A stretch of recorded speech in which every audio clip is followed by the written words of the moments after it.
So we're back again to remove a CAS from a 2012 Mini Cooper Coupe. A little bit different than the other one we had did. Let's jump right into it. These are the tools that we're using. Craftsman ratchet. A link is in the description. We have some panel removing tools, not to put marks on things. We have a Torx 20 that we'll be using, as well as a Torx 30 that we'll be using. Then we have our small profile ratchet set. Link is in the description. Weehaw. And then we have a socket set and a screwdriver. Let's jump right into it. Remove the side panels from the air vent.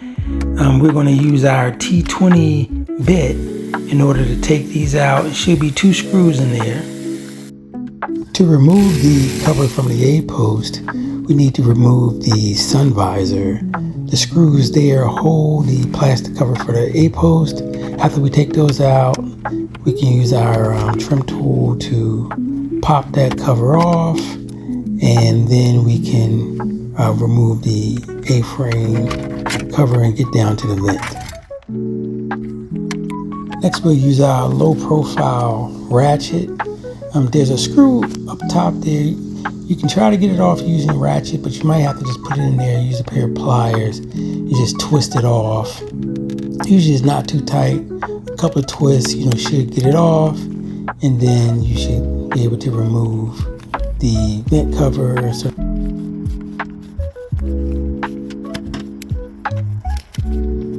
once you get that screw off, you can take the cover off and it will expose some other screws. There are a couple of plastic covers. You can just pop those off with a flathead screwdriver and they'll expose some screws underneath. Approximately 2 or 3 screws on that side. Take off to take the vent cover off.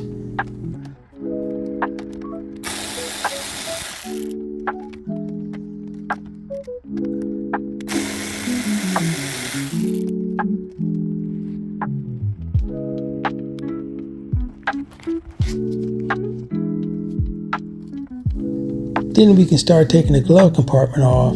There are 3 screws up underneath that we need to remove in order to take that cover off. Once we get those screws out, we'll have access to take the glove compartment off, and then there are 2 larger screws, Torx screws, up under there. So 3 screws there that we need to take off.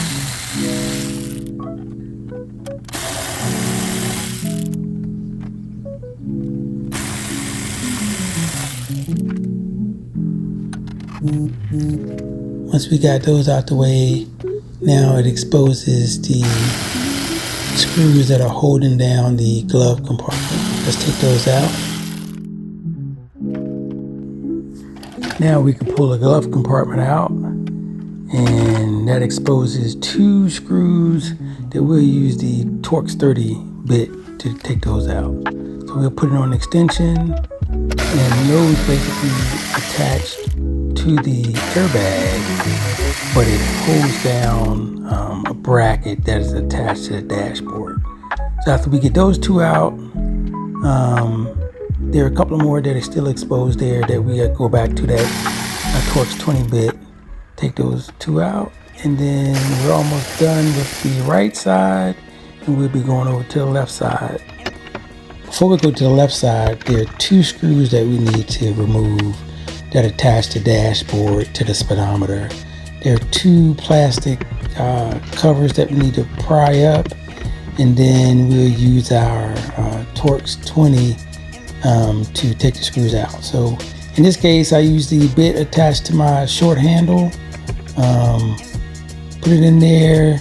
Sometimes you have to use a mirror in order to see it, but once you get it, you attach it. I'll follow up with a magnetic tool just to get the screw out, because if you don't, it will bind and keep the dashboard in. There's 1 screw on the right and 1 on the left. Take both out. Again, follow up with your magnetic tool just to take it out. And then after that, should have it out. Yep. And we can go on. So we're done with the right side. Now we're gonna go up to the left side. We're gonna start with the A-post cover. We need to take the vent cover off. We would lower the steering wheel down because there are some screws that are behind some of the panels. So the left side is going to be similar to what we just did on the right. We're going to move this little panel cover. There are two torque screws in there. We're going to take both of those out. For this particular side, the visor is already off. So all we're going to do is just pry off the cover. And once we pry off the cover, it will expose that lower screw that we'll use the low profile ratchet for. It's pretty low in this case. We're just going to end up using a bit, attach it to a pair of pliers, and spin it that way and get it off. That trick works pretty well in case you don't have enough room.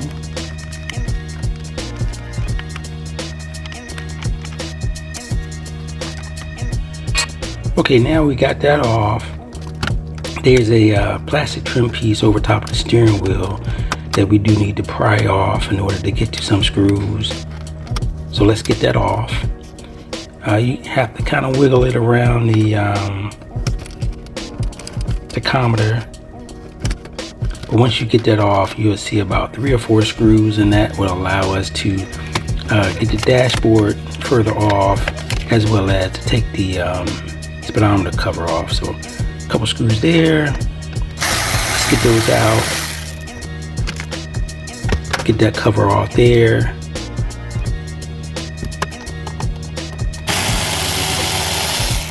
Get that screw out there. Then over on the right side of the steering wheel, there are a couple of screws up there that we need to take out so that we can take the cover of the speedometer off. And once we lift that off, there is a cable that's still connected to the hazard light button. So you do need to be careful about taking that out. I didn't show it there, but I use a flathead screwdriver. Okay, let's get back to these screws. Take these screws out. We do need to come back to the other side after we take that speedometer cover off, because there is a screw over there that we need to take off.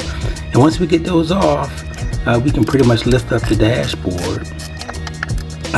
We use the low profile ratchet again to get in there and to take the screw off. After we take that screw out, a couple cables holding it up. Here I just show how to do it with one hand, but there's a button that you press, and then there's another ribbon cable. You just squeeze the ends, pull it out. So you finagle it and get it out. And that, my friends, is how you remove the CAS from a 2012 Mini Cooper. Now keep in mind the CAS modules are not plug and play, so if you need assistance programming them, hit us up and we can definitely help you out. Until next time, my friends, stay safe. Bye.